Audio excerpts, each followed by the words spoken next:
राम राम मंडळी. झाली बघा दिवसाची सुरुवात आणि आलो खटावात. बघतोय तर काय ऑफिसपासलं रस्त्याचं काम चाललंय. लय वाईट अवस्था. ही बघा एवढा लोड माझ्याकडे पडलाय. लोड जास्त दिसतोय पण पार्सल लय कमी आहे ती. 38 पार्सल फक्त भरली. मग या लालपरीच्या मागणं मागणं कडगुंच्या रस्त्याला निघालो.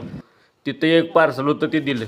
मग इथं रुपया टाकला आणि पाणी भरलं गार गार. वाईच पिलं. तेवढ्यात एक मावशी आली.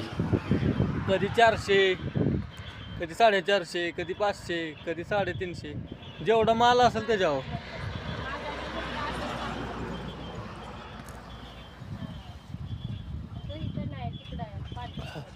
कुठं कुठं आलं ते? मावशींचा मुलगा बी माझ्यागतच काम करतो. मग त्यांनी मला बघितलं आणि त्यांना त्यांच्या मुलाची आठवण आली म्हणून त्या मुलाबद्दल सांगत होत्या. तर ऐका. आणि त्याला तो एरिया माहीत असेल. तो हां, ज्यावेळी एरिया माहीत असतो त्यावेळी आपलं काम सोपं होतं. त्यावेळी आपण नवीन असतो त्यावेळी आपल्याला लय त्रास होतो. मग आता त्याला एरिया माहीत आहे. पहिलं तो ज्या गोष्टीसाठी 10 तास तो राबायचा ती गोष्ट आज तो 6, 6.5, 7 तासात करत असेल. हां, मग त्याला ती गावले ना आयडिया. तिकडून आहे का रोड? आहे म्हणते चांगला रोड. मग त्यांना विचारलं नाही, 1 नंबर रोड आहे. रोडपेक्षा चांगला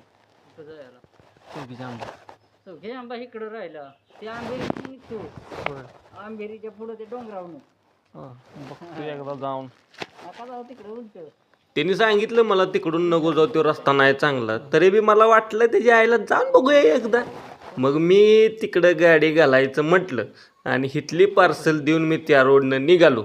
आणि त्या रोडनं अक्षरशः निघालो तेव्हा मला वाटलं आता सुरुवातीला जरा रस्ता खराब असेल पण जरा पुढं गेल्यावर जरा चांगला रस्ता आहे. पण बघतोय तर सगळाच रस्ता वांगाळा आहे. तर आता येऊया हिशोबाकडं. आज होती तर 38 पार्सल, त्यातले गेली तर 33 गुणिले 15 झालं 485. त्यातले 130 रुपये पेट्रोलला. मग आपल्याला आज मिळालं 355 रुपये. धन्यवाद. असेच प्रेम करत राहा.